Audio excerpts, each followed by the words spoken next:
Well, good morning. We're glad you're with us today for our Bible study in the book of Ecclesiastes. Ecclesiastes is a book that we rarely ever read, but we need to read it because of its significance to life. I'm Fred Davis, pastor Mending Fences Cowboy Church in Lebanon, Tennessee. We meet at the former Reba McIntyre Barn on Highway 109, just south of Gallatin, just past the river. We meet there on Sunday mornings at 10 o'clock. We would invite you to come, enjoy the fellowship and the preaching of God's Word. As we look at the book of Ecclesiastes, we need to keep in mind it was written by King Solomon. Solomon was considered one of the wisest men that ever lived, and he was one of the wealthiest men that ever lived. So, he is giving to us insight on the purpose of life. And so many people today do not understand their purpose in life. So the book of Ecclesiastes can help us sort through certain circumstances and events in our life that will help us to truly understand our purpose. Most people do not have a purpose in life. We've gone through the first 3 chapters. Paul has been evaluating certain situations that relate to life to try to discover the meaning of life. So as we pick up in chapter 4, beginning with verse 1, here's what it says. Again, I observed all the oppression that takes place under the sun. I saw the tears of the oppressed with no one to comfort them. The oppressors have great power and their victims are helpless. In other words, in life, there is nothing that is fair. In any major city, we find the homeless people, the street people that live on the street. On any given day, a man in a wonderful, fine sports car may drive down the road. He sees all of these people that are homeless, and he does nothing about it. See, there's no justice in life. And that's what he's saying. The oppressors have great power and their victims are helpless. It's not fair. It just seems as though there's nothing fair in life. So I concluded that the dead are better off than the living. You ask someone how they're doing today. Well, I'm on the right side of the sod or the ground. Well, maybe not. Maybe not. It could be that life after death is better than the life that we live in the here and now.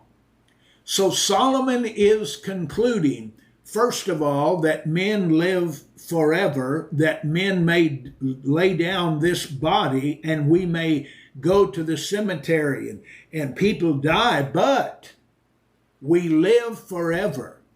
And because of that, he is saying we might be better off dead than we are alive. But most fortunate of all are those who are not yet born. Why would he make such a statement? For they have not seen all the evil that is done under the sun. I cannot help but think about the book of Genesis. Adam and Eve, they brought into the world the first children. But Adam and Eve, they disobeyed the law of God. Sin entered into their life, and the punishment for sin is death. So death passed upon all men, for all men have sinned. Isn't that amazing? So when children are born into the world, they are prone toward sin and death. So what he's saying to us here, those that have not yet been born are better off because they have not seen all the evil that is done under the sun. Once we're born, we begin to see all the injustice, all the failure, all the rejection that goes on.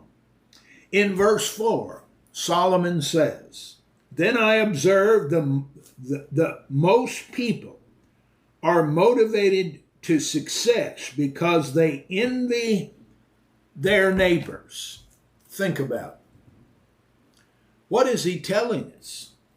That as we live our life and we see someone has a finer home or a finer car than we have, we can be motivated to work harder, get a better job, to do whatever you can so that you can live as good as your neighbors. And that is what motivates success on a human form. But this too is meaningless. And here's this phrase that he uses throughout the book several times. Here's what he says. It's like chasing the wind. Think about it. You build a fine home. You purchase a fine car. A tree falls on the home and the home is destroyed. You've worked hard. You've labored. You've done everything you can to be successful so that you can provide that fine home for your family. But it can be destroyed in a matter of minutes. You drive a fine car and someone crosses the yellow line and hits you head on, and it destroys your car, and it could destroy your life. It can kill you or maim you for life. What good was it all? It's like chasing the wind. Verse 5, fools fold their idle hands, leading them to ruin. And yet, better to have one handful with quietness than two handfuls with hard work and chasing the wind. What he's saying very simply here, it is better to enjoy the blessings of God that he has given to you rather than to try to obtain and to possess that which we don't need. It's like chasing the wind. Think about it. We don't know where the wind comes from. We don't know where the wind is going, but wind can be very destructive. And it is. But it's like we're chasing the wind. When do we stop? Or we see it coming. How do we get on board? It's like chasing the wind. Verse 7, I observed yet another example of something meaningless under the sun. This is the case of a man who is all alone without a child or a brother, yet who works hard to gain as much wealth as he can. But then he asks himself, Who am I working for? Why am I giving up so much pleasure now? It is all so meaningless and depressing. If all there is to life is working hard, trying to accumulate more and more, and then we lose it, what is the meaning of life? Jesus told the story of a very wealthy man. His hard work on his farm produced great harvests. It was so great, he had filled his barns. And he said, I'm going to tear down my barns and build bigger barns in order to be able to house all of the wealth that I have accumulated. God called that man a foolish man. So Solomon is asking the question, who am I working for? Why am I giving up so much pleasure now? It is all so meaningless and depressing. There are people who have accumulated great wealth and fame only to commit suicide. Why? There is a longing in our heart that is not being satisfied, because the whole of man cannot be fulfilled simply by accumulating the wealth of this world. That's what we need to keep in mind. In verse 9 of chapter 4, 2 people are better off than one, for they can help each other succeed. If one person falls, the other one can reach down and help. But someone who falls alone is in real trouble. You may have a company, and they dig great pipelines. If one of your workers falls into the ditch and there's no one around to help him, he can literally lay there and die. But if someone is there to help, what is he telling us? That person can help the one who is caught in the ditch to get out. So to me, what he is telling us is this: relationships that we have with each other are more important than all the wealth of the world. And the greatest relationship we could ever have is a personal relationship with Jesus Christ. That, to me, is what life is all about.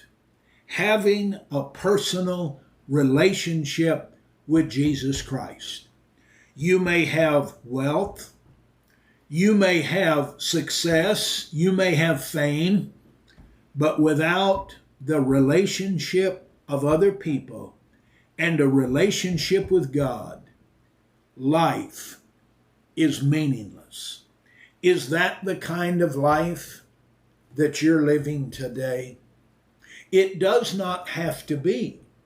If we focus on building relationships with one another and with the Lord.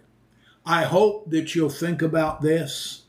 You'll continue to read Ecclesiastes and join with us tomorrow as we continue to look at the meaning of life presented by Solomon. Have a blessed day.